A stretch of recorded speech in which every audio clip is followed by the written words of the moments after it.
probably should get a disclaimer because I noticed that I tend to come off as bashing. I am not bashing any Christian beliefs whatsoever. I just think it's fair to kind of explain sort of what I believe and how I came up to that belief and why I don't see anything wrong with it. I mean, I understand how it's hard to believe that somebody that grew up not necessarily trusting Christians would start calling himself a Christian and then change a little bit. Well, it's because Christians had nothing to do with it. You see, I've learned in my life through my experiences that nothing is black and white. I've seen bad guys save a life, and I've seen good guys steal. I've seen a lot of things, and I've noticed that it's not all or none, this or that. Man did not create the soul, the spirit. Man created religion to explain certain things, and we can only believe based on faith that that person truly was inspired by God. And I'm not saying they're right or wrong. I'm not saying that at all. But I've always had trouble having faith in anybody whatsoever. Governments tend to become very corrupt very quickly, if not from the very get-go. Religion institutions, same thing. I mean, you can go back into the Catholic Church in the 5th or 6th century. There was a woman, it was the 6th century, there was a woman in France who prayed the Lord's Prayer in her personal language to her children, and she got burned at the stake because it wasn't in Latin. That was a church, a religious institution. Now, does that mean that everything that they believe is wrong? No. I can't say it is or isn't. It's not my place. I can only take the information I get and weigh it and talk to God myself. And based on what I do believe God is talking to me back is what I get the answers. Now, some people, they don't know how. I didn't know how to talk to God most of my life. I didn't know that I was talking. I didn't know I was listening when I did listen. I just thought it was instinct or something like that. But whenever I started working at Nelson Nissan at a car dealership, they had a Bible study on Friday mornings. And I know it's very weird, a dealership having Bible study, but there is a very wholesome dealership. In fact, I still work there. I don't sell cars there anymore, but I started going to the Bible study. Truth be told, it was not because I was trying to become a Christian or a better Christian. It was simply because I wanted to make sure that I concreted my job. I just knew that I didn't know anybody and I didn't want to lose my job. So I thought that it might help if I start attending things. So I started going. Well, I started asking questions. And I eventually started reading about Jesus. And I'd been told about him, throughout my life. But everybody made him out like he was some kind of effeminate pacifist. Like he was just a turn the cheek type of guy and everything that judged you based on everything, that if you didn't do it perfectly, you were going to hell. And when I read about him, that wasn't what I got at all. At all. I mean, and I read a lot. I didn't just read it in the Bible. You see, I started studying other scriptures on him. People that say that, oh, well, we don't go by that anymore. That's not, that they say that that's Gnostic, Christianity, and that's that, and that's that. I don't care. I'm going to read whatever I can read. I'm going to get my information from every piece of information that I can find, because I want to know the truth, and I'll decide on my own whether I believe that makes sense or not, whether it seems like that they're two, or if they're one and the same, or whatever it is, instead of just depending on people 2,000 years ago to say, yep, this is real and this isn't, even though they weren't even alive when Jesus was. And they weren't even near the area that Jesus was. I'm not saying they're wrong. I'm saying that's the way my mind works. Is that how can I trust them? I just blindly trust them. See, I was blessed. I didn't grow up being told that if I don't do this, I'm going to go to hell. That not to question the Bible, not to do this, not to do that. I didn't have any of that. So I don't have this innate fear of judgment or of my foundation being destroyed if I start questioning things. That's why my spirituality has evolved throughout my life. It's because I do question things. I'm constantly trying to learn and learn more. The hardest part isn't actually learning. The hardest part is dealing with people. And that's what, if you've seen my podcasts, I've had the most trouble with, is dealing with other believers, because they cannot come to terms with somebody believing differently than them. And a lot of people are like that, because if you believe different, that's you telling them that they're wrong, and they don't want to believe that. And I understand that. I do.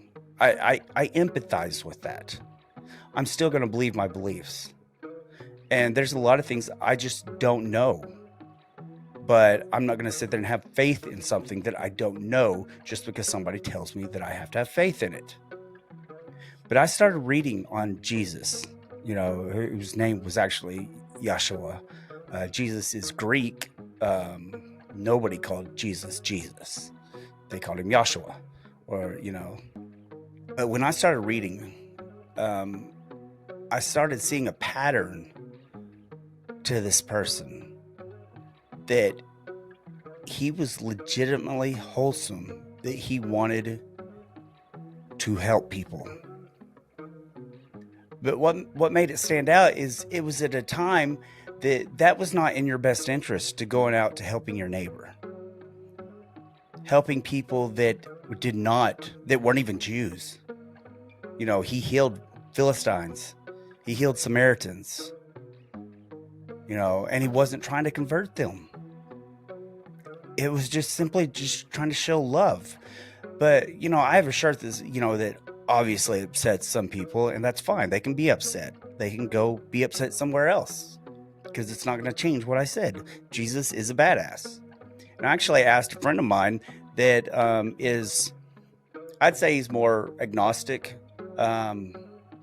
I'd always been told he was atheist, but I don't think he's atheist. He's not a Christian at all.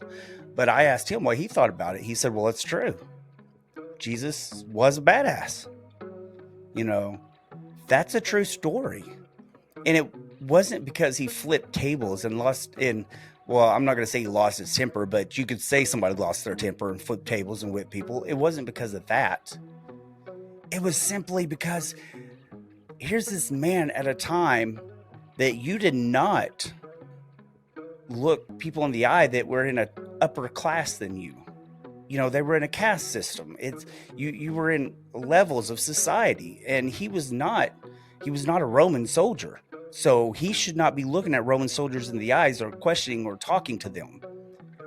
But he would talk to the emperor, and the emperor would respond without sending him to jail or prison or beating him or anything, but treated him like a man, like an equal, almost. That's a badass. Growing up the way I did, you don't do that. You don't walk with your head held high unless you're willing to get punched in the face in a society like that. But he did. And people still loved him. People followed him because of how much love he showed to everybody, regardless. He didn't hold any record of their wrongs. And he would read off what their wrongs were, but not in a way of saying, you shouldn't have done this. You're such a horrible person. But to let them know that I do know who you are, but I still love you. That says a lot about that man. And he spent so much time trying to empower people. When the Pharisees was questioning him and said, you're claiming that you're a god. He said, doesn't the Torah say that we're all gods? It did. It says it in Psalms. He was telling people, hey, you can do greater things. You will do greater things than me. Who does that? Especially at that time. He wasn't out to be better. He didn't constantly say, worship me. He would say, pray to the Father. But he was always pushing kindness and love. Oh, he knew that there was a time when you pulled out your sword. But that shouldn't be the first go-to. So that's somebody I'm like, I can follow that. So following Jesus was not a religious move. I dare say it wasn't even a spiritual move. It was respect, because he was teaching love to people that were taught that no, worshiping God is more important than love. And you need to follow these rules. Otherwise, you're going to be banished to hell, and you're going to be punished by the Pharisee. And he said, well, God is love. Before him, God was not considered love. God was vengeance. God was spiteful. God was jealous. God flooded the earth. God would punish you and make you barren. That's who they thought God was. He's like, no. God is love. You've got it all wrong. Listen to my teachings. He said that a lot. I started following Jesus because of that. And I continue to try to follow his example. I don't try to look in the Bible to find examples to make my life appropriate, to make it where, what I'm doing is right. No, I don't look for excuses to be hateful to somebody. I don't look for excuses to judge somebody because they're wicked. What did Jesus do? He didn't attack the Hindu, the Buddhist, the Zoroastrianists, the pagans. His biggest battle was with the Pharisee, and they're who killed him. Jews killed Jesus. Jesus was a Jew, but he loved them still. He was sitting there hanging on the cross, beaten, battered, bloody. Instead of being like most of us, he said, Father, please forgive them. They don't know what they're doing. That's love. He understood that they weren't doing it because they were just hateful and evil people. They really believed what they were doing was right. I know some people will argue with me and, tell me how wrong I am. I don't care. I really don't. My beliefs, your beliefs, have nothing to do with each other. You can believe whatever you want to. Just make sure you're believing it because you believe it, not because you're told to believe it. I've been told so many times not to question things. Oh, don't lean not into your own understanding. They'd give me parts of the Bible. But it's simply because they were told to, and they were scared. You don't question this stuff. Jesus said to question things. Seek out your own salvation. I've studied Buddhism. I've studied a little Hinduism, Taoism, Zoroastrianism, Muslim. I try to learn about these things. Now, am I any of that? No. At one time, I called myself a Zen Buddhist Christian. But honestly, I'm just a man trying to follow an example of somebody that I truly love and respect. You can hate me for it, whatnot. I don't know what the point would be. I don't have anything to do with your life. Why should you hate somebody that's trying to love people? I'm not telling you what to believe. I'm telling you to believe what you know to believe. Research it, look it up, seek out your own salvation. But above all, love. That's what Jesus was saying. Love God, love your neighbor, love yourself. That's what's important. Once you start doing that and start showing love to people, your world starts opening up. You start seeing things, seeing the world, seeing life differently. You start trying to understand why this person is angry, why this person cut you off. And instead of automatically being hateful, like, well, he might have not even known he did it. Might have been on accident. I've done it before. I pulled out in front of people and cut them off. Or his daughter may be in the hospital. How would you drive if your daughter was in the hospital? All that's love. It's loving your neighbor. So stay in peace and stay in love. Hey guys, I want to personally thank everyone for liking and sharing my videos. If you want to continue to see my content, all you got to do is press that subscribe button and I'll notify you as soon as a new video comes out. I don't get paid for any of this. So if you want to buy some of my merch, like my shirts, like Jesus is a Badass or my Don't Be a Dick shirt, you can easily go to my merch store, which is at SOGtv.org, which I will have it in the description at every video. So push that, go buy yourself a shirt. I appreciate it. Have a blessed day, and I will see you at the next episode. Thank you.